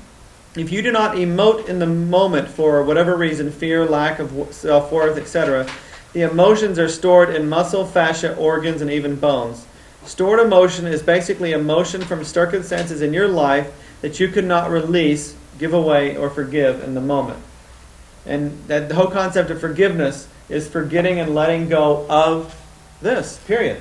That's all you're doing, is you're letting go of the charge that you had back on it. And once you do that, you become more and more, and your life lives here, and you're actually more free from this. If I'm angry all the time, I am less free to react to my environment than if I had no charge. So if you're holding all these charges around, you're actually preventing yourself from living life the way you could. And you're not a prisoner. I mean, somebody else that you may be angry at is not the prisoner. You're the prisoner because you're holding the emotion. And I like this. I've heard this before. It's like when it related to anger. I guess it could relate to any emotion, but mostly anger. Is if you're angry at someone and it's not resolved, two things are what the issue is. One, you haven't even told them, so you're just being angry but not expressing it. Or you told them and they don't care. So either way, it doesn't matter. You holding the anger is just screwing yourself up, right? Exactly. So stored emotion. This is the surefire test to find if you've got stored emotion or acute emotion. Recall an injustice you remember experiencing in your life. It could have been last week or 10 years ago. If you still feel strong emotion, like anger, sadness, or fear, when you recall the situation, you have stored emotional charge. Stored emotions are the emotions that will kill you. Period. And I've already gone over the stored emotion. For the most part, I'm going to skim through it. I want to try to get one tapping here. There is no such thing as a negative emotion. It's what we do with our energetic movers. So think of emotions as energetic movers that create negative situation. Joy is the resting state, bliss for all of us. When we are caught up in anger, fear, grief, or worry, we can't rest in joy. And the thing about that is you may not know that you're angry. It can be in the background. And what that does is that background noise prevents you from being completely in the moment. And it's sneaky. It's not just like you go, I'm angry. You can feel like you're okay, but it's in the background that gets you. Just like depressed. They're not even typically thinking anything. It's just a feeling. Clear our viral programs, and we don't get stuck in emotions that become negatively holding patterns, and we rest in joy. We will never be happy trying to control our environment, people, places, things, the entire earth. We are happy when we are free of emotional entanglements. When working with physical issues, you can take the point of view of this is in tapping. When you're tapping, you can actually act like you're the voice of someone's illness or pain. So, like the shoulder pain, you can tap into the shoulder and it's like, so what is the shoulder saying? The shoulder saying, maybe I'll try that tonight. I'm pissed. So you can tap like the shoulder is its own entity. We haven't done much of that in group. Does that make sense though? You can tap from the shoulder, and the cool thing about that, and we've tapped on where we tap on one person and tap on somebody that's not here, tapping on an organ like it's an entity is doing kind of the same thing. It gives you awareness and insight. Just like when you tap on somebody else, what you're getting is the awareness and insight. So the whole game we're playing with all that we've ever done here is expanding awareness. Another question you can ask yourself is, if I were this pain, what would I be trying to tell myself? So if you've got a physical pain, you can, and usually that works only when you get yourself quiet. Don't try to do that right now because you're in the wrong environment for that. You have a nice and kind of more of a meditative state, more aware. So you want at least 80% of your awareness there. Not, if you're in this group, probably 20% is here. So you want to be a space where you have more awareness there, and then you can ask yourself that type of question. So you can also tap on an organ as the issue. So there's 2 pages of homeworks, and these are related to life traumas. And you can use a separate piece of paper if you need to. The life traumas are the ones you experienced, and the trauma could be something like a broken arm. It could be a divorce. It doesn't have to be just physical. See what I'm saying? It could be physical, mental, or emotional trauma, something that stirred you deeply. And then in the family trauma, I want you, anything that you've heard about, like stories that somebody's told you about, write those down, because typically those are like patterns, or they were like the beginning point of a pattern within the family. That's why the story is passed down. The story is passed down just because. So remember I talked about if you think about a past thing and the emotional charge is still there, if there's like a story that your family keeps passing down that has a lot of negativity, like, the white men came and, took our land away, that type of thing. That means that the family is passing down that stored emotion from generation to generation. That's an insanity. So this sheet here is made to help you pull that out. Okay? Does that make sense? So whatever story you heard about Billy shooting his wife, whatever, just write that down. And No, it's Bubba. Bubba. Okay, sorry, Bubba. Bubba shot his wife. As the best you can remember.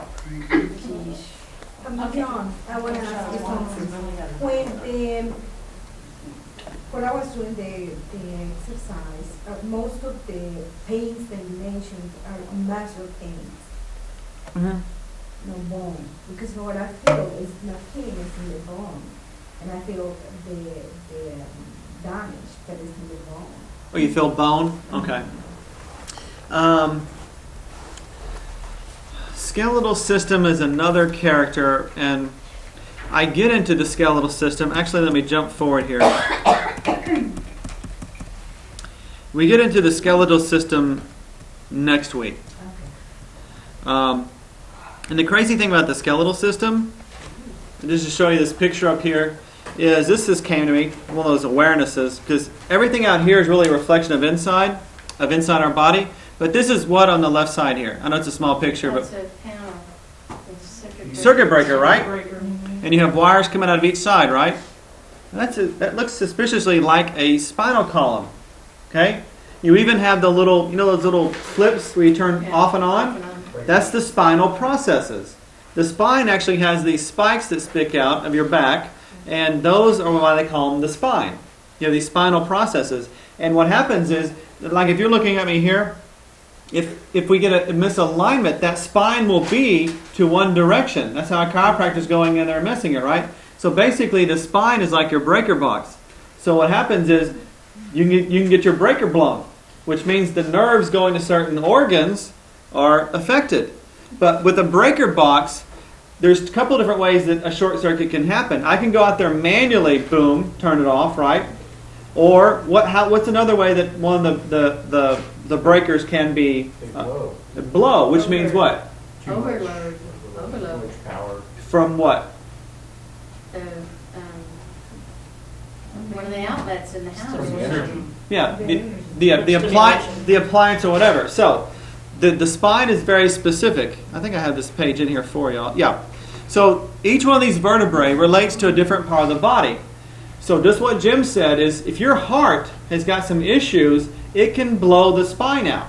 So if you're going to the chiropractor to get your back aligned, all they're trying to do is align the spine, but they may not be addressing the appliance in your house that's blowing out the circuit. Does that make sense? So that's another cool component to that body part, is that you can go to the chiropractor and get that switch blown, fixed. But just like at your own house, if it's wintertime, it's really annoying. If you have an oven that keeps blowing a circuit, you can go out there, go back in your house. You could spend forever doing that, right? Yeah. How about you fix the freaking oven? How about you fix your heart, and then that won't happen, right? So again, everything is a map. Does that make sense? There was something else we were talking about that I thought about. Let me flip through here real quick and see if I can spawn. These are some pages we're going to be going over, or all of them we're going to be going over. But what did somebody ask me? Oh, there it is. I think let me bring back my thought. Okay. Can you see this page here, kind of? Okay, so you see time, and this is going back to the awareness, okay? You see the word time here, right? So if this is the now, going back is the past, and going to the front is the future, right? Okay? So in the now, this little space, this is kind of what the weird kind of things my mind does with its free time.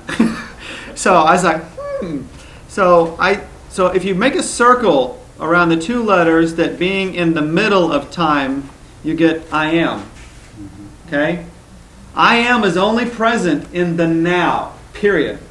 Anything projected in the future or thinking about the past, you lose your I am a little bit.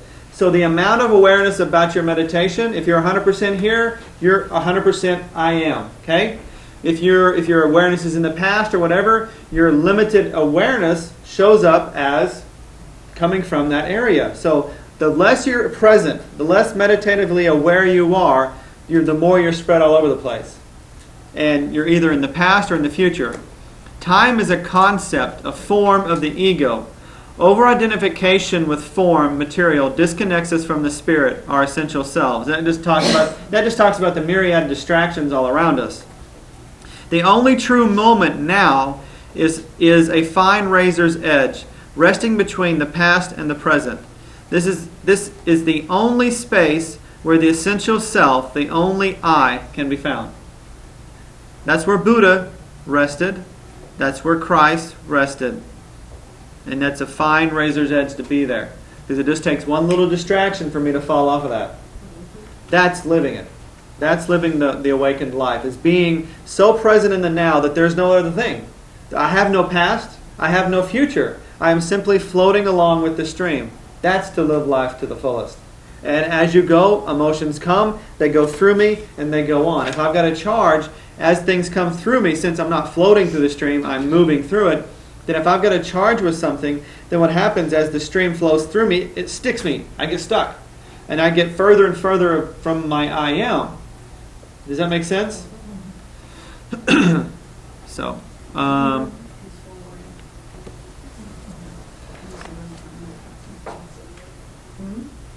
think that was it. So I want to get in one. Somebody say something? No. Oh. I want to try to get in one. I want to try to get in one tap. Well, we will get one tapping. Just to show the people that haven't seen this how it works. Because if I try to explain all of it by book, it will be way too hard to comprehend. Especially maybe a couple of months you would get it because I'd slowly make the picture. But I'm all about trying to jump forward. Yeah, I'll give a few of y'all these. No, I was going to pass them out. Oh, thank you. So on this side here, as we're tapping with laminated.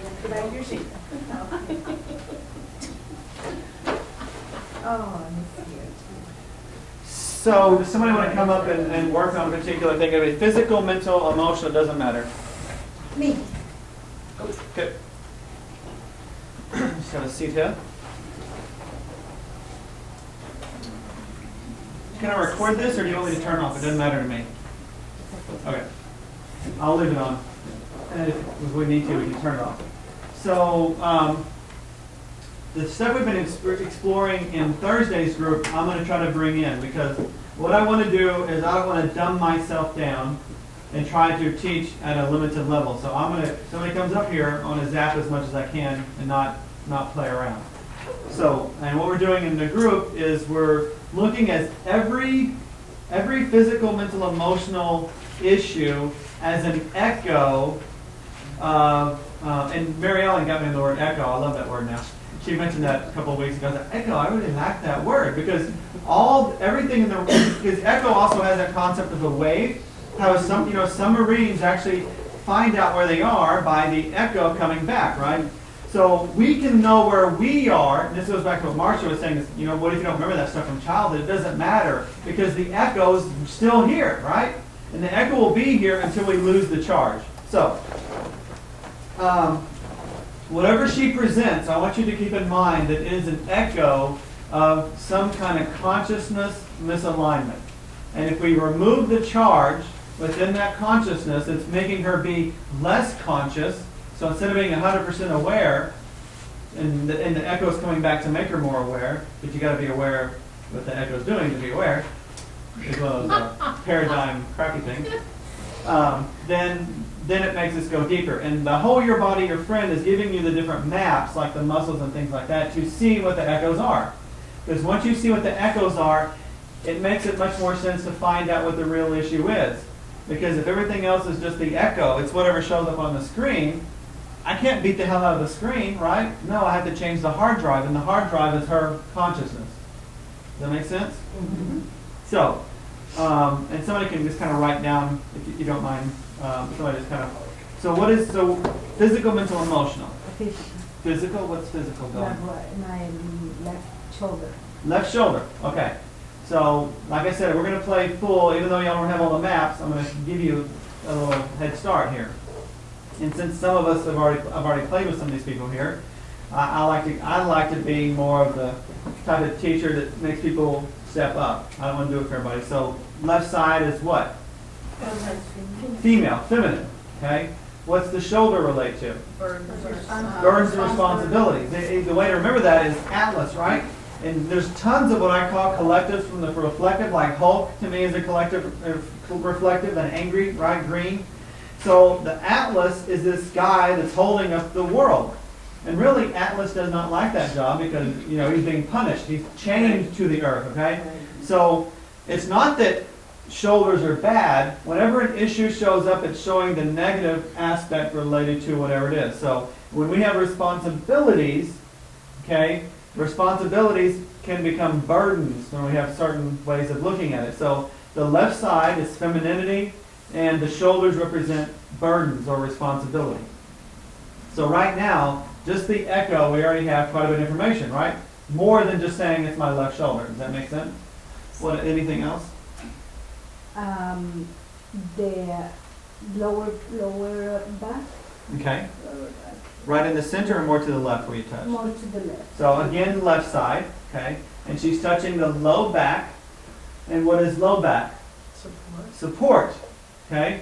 Because think about it, your lumbar area supports your entire back.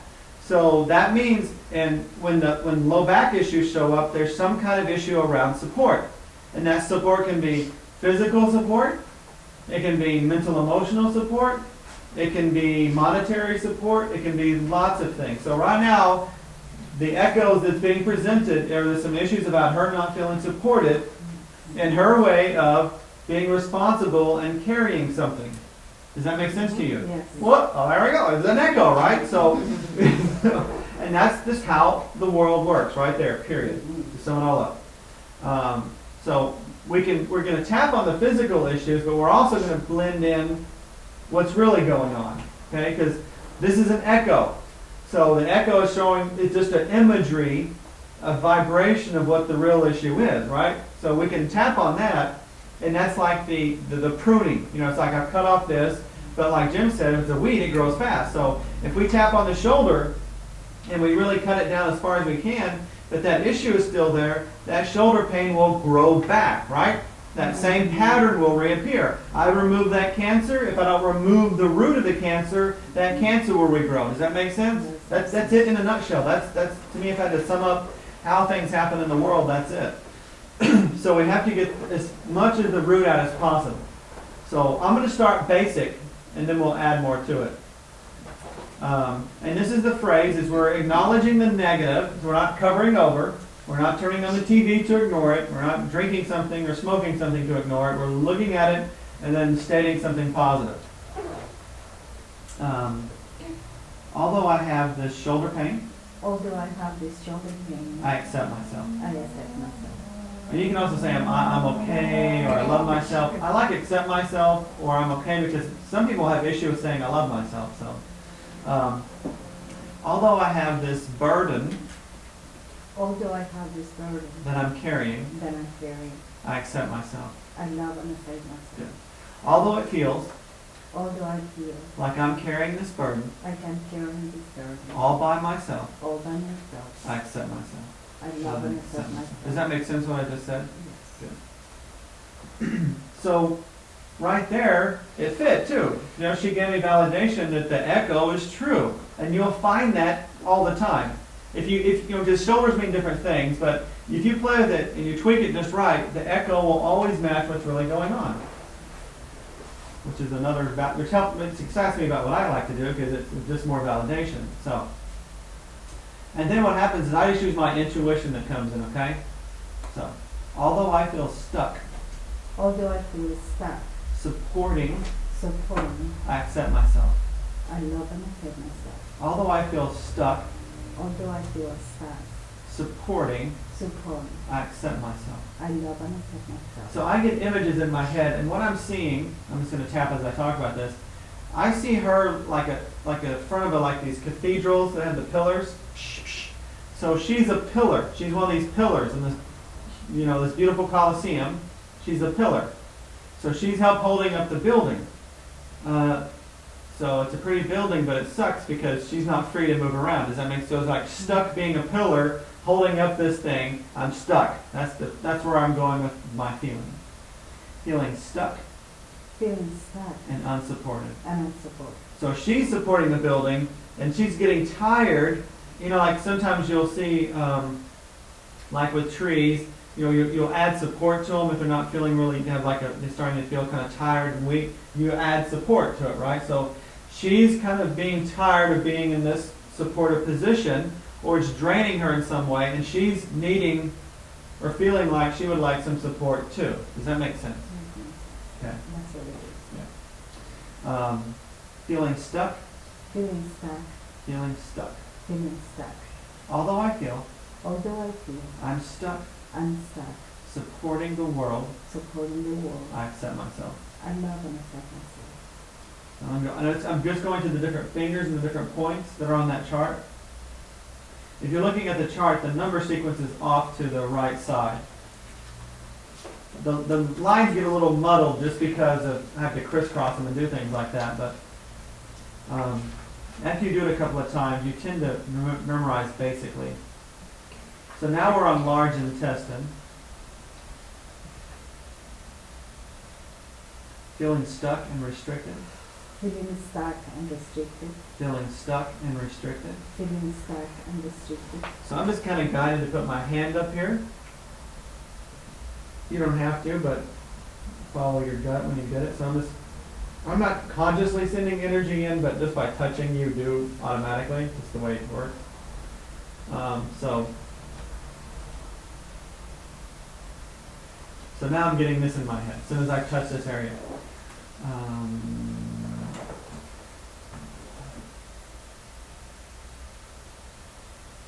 You don't have to say a name or anything. I'm going to leave a blank here, so you can say it inside your head or whatever, okay? If it makes sense. Although so-and-so is a pain in my neck, It's a pain in my neck. I accept myself. I love and accept myself. Although Although so-and-so is a pain in my neck, it's a pain in my neck, I love and accept myself. I love and accept myself.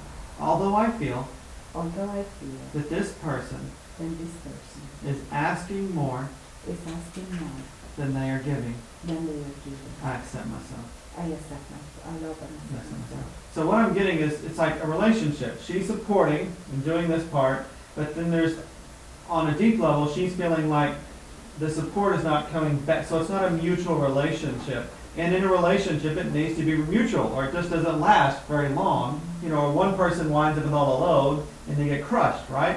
So taking this further out, let's say the Colosseum only has two outer supporting pillars, right? So she's having to hold up this side, and she feels like this other person isn't. So they're like shrieking from responsibility, and then more and more of the weight gets on her, right? And she's getting uncomfortable, and her body's like saying, God, this sucks, right? She is looking like it's out here happening, but this is the echo saying, this sucks, right? Yeah, it does suck. And her back's like, yeah, it does suck, right? So, although I feel that this relationship, you can just visualize that it, this relationship is not mutually supportive, is not mutually supportive, and it is draining me and it's draining me and taking and taking more from me more from me than I want to give. than I want to give. And it's okay And it is okay for me to give, for me to give only what I want to give. only when I want to give. Because I want to address like a little thing I'm getting in, like this part of her mind. He goes, wait, I should be giving and loving, So I want to address that part that says, no, that's the program viral thing that says, no, I should be loving and giving to the point where I die. No, it does not work, right? So, you're going to kill yourself if you let those little programs run. The real emotion that's trying to move her is make the relationship more mutual or change it in some way, right? So what makes us not do that are the programs that say, no, I got to be loving and accepting, you know, I'll take the bullet every time. Well, you get pretty sore after a while, or bullet ridden. So I choose to see I choose to see that my body that my body is telling me is telling me to balance my relationship, to balance my relationship, to balance my relationship with myself. to balance the relationship with myself. Because this relationship also is taking from her relationship with herself, which just popped in my head. So she's losing herself in the relationship. And that's not healthy either. And I want to go to here. Although I feel Although I feel that I'm being drained in this relationship, that I'm being drained in this relationship, I accept myself. I accept myself. Feeling drained, Feeling drained, feeling drained. feeling drained. And when I get here, I just want to take a nap. So I'm just tuning into that level of. So to me, it's like it's not just tired. There's an extra level of tiredness, which is like exhaustion. So if anger would be rage, and this is not, I'm not picking that up in this situation. Tired would be exhausted. So there's a part of her is just ready to like, you know, crumble. You know, be that pillar and crumble, just to get a break.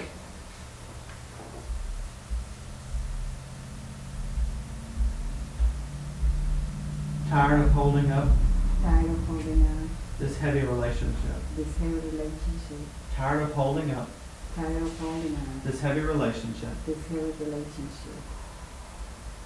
Although I feel Although I feel that I'm doing most of the work, that I'm doing most of the work, I accept myself. I love and accept myself. Feel like I'm doing most of the work. Feeling like I'm doing most of the work. Feeling like I'm doing most of the work. Feeling like I'm doing most of the work. Now I jumped out of sequence, and most of y'all won't know that. I just went to the kidney point because that's all about adrenals. And it's like just being tired and exhausted. Her energy level is low. So my intuition just made me jump there to the adrenals. So it tells me she's starting to experience some like fatigue from it. So somebody read me kidneys. I don't know that I'm really stuck here, but so the way the sheet goes is once you're stuck on a point, because as I'm tapping, I'll get stuck on a point. You read what the sheet means to give you a deeper understanding. Escapism, fear, guilt, powerless, broken will, deep disappointment, demoralized, bad news, fright, deep exhaustion, survival, brutal, terror, lack confidence, want to run. Any of those stand out to you? Disappointment. Disappointment. Although I'm disappointed, Although I'm disappointed does it relate to this relationship? with his relationship. No, I'm sorry. Does it relate to this relationship? Does it relate to the relationship you were thinking about, the disappointment? Oh, it is, Yeah. yeah. Okay. Although I'm feeling disappointed Although I feel disappointed and drained and drained from this relationship, from this relationship, I accept my feelings. I accept my feelings. And why I'm saying that is because I'm feeling like she's a bubbly, loving person, and all I feel is like love come from her. But there's times when you need to take for yourself. So while I'm throwing that in is I want to make her aware that it's okay for her to feel this way. Because you can beat yourself up. You get into these religious concepts that say that turning the other cheek and things like that. But you know what? Most of the stories that were all about Jesus taught or people referred to are all misinterpreted. The story of the Good Samaritan was about racism, not about being a good person. He was telling the people about the Samaritan to a tribe of people that hated the Samaritan. Turning the other cheek is a misinterpretation too. He was always hanging around with the rebels or the people that didn't fit in, right? So back then, slaves were slapped by the back of the hand. It was an insult. So if somebody came up and slapped me from the back of my hand, my face would go this way, right? So if I turn my other cheek, I cannot be hit with the back of my hand. I have to be hit with the front of my hand, which turning the other cheek, translation means treat me as an equal. That's the proper interpretation of that, not let somebody beat the shit out of you. That is not a spiritual concept. Okay?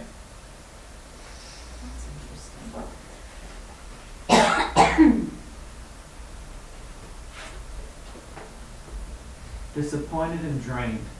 Disappointed and drained. Dis- Drained. Disappointed and drained. Disappointed and drained. So I'm feeling it in my neck now. And sometimes I'll tap on stuff and I'll just do movement, and it's like helping move it out of me, through me. I don't recommend you do that a lot, but if you do, at the end of the session, you need to clear yourself.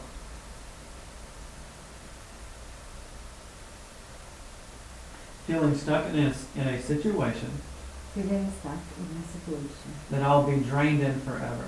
And I'll be drained forever. So I'm feeling like it's like the column. It's like the column is never going to be able to leave the building, right? And I feel part of it is like, wow, is this ever going to change? Is this going to be it? And then like this disappointment about, oh my God, this is, you know what I mean?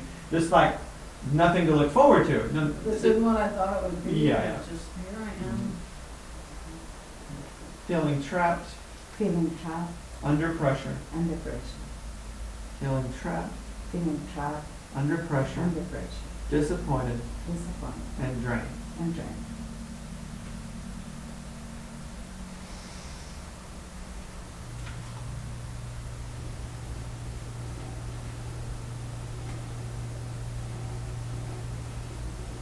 The thymus point is the immune system, and I was drawn from the thymus. I don't always pick that up with everybody. So it's like part of our immune system is running a little low because of the drain.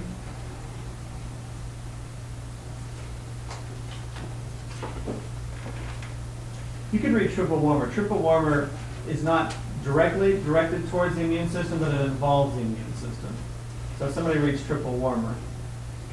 Confusion, paranoia, muddled thinking, emotional instability, emotional roller coaster, humiliated, indecisive, feeling left out, inhibited, choked, giving up, denial, having no right to self-expression, not being heard, not being seen, and repressed.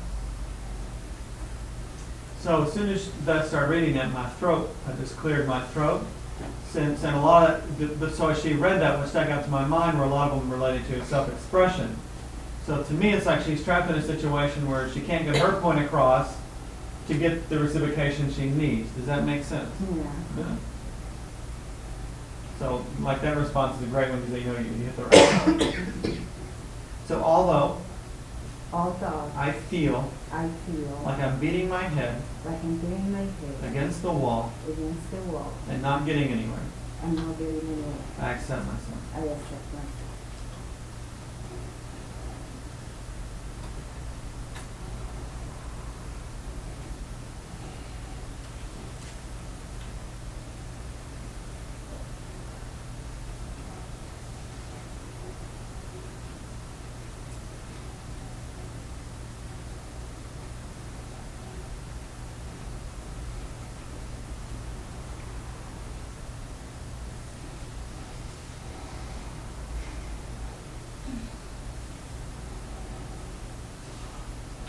She's like, she needs a battery truck.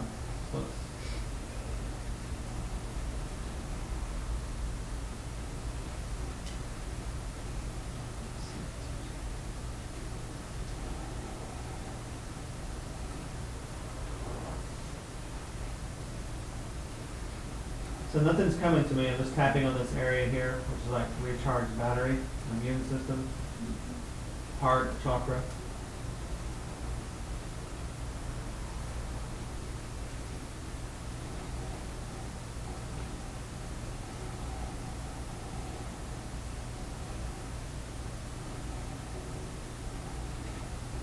Yeah. She needs help. Hope? Yeah, that's a good one. Hope is a really good remedy. Marcia brought that up. That's a good one. Hope. Because, you know, when you're in a bad situation and you see the light at the end of the tunnel you can't see. And this is why I don't like to hear a bunch of negative stuff about the world over and over and over and over. If you hear that over and over, it's like it beats the hope out of you. It's like, shut up, you know. I choose to have a little hope here. I don't want to keep hearing this negative crap, you know, because each time you hear it more and more, it's like beating your hope out, right? It's like, shut the fuck up. So, Give me another word like, give me something else that relates to hope. I want to say something in the spectrum of hope inspired, but inspired is not it. A passion, fire.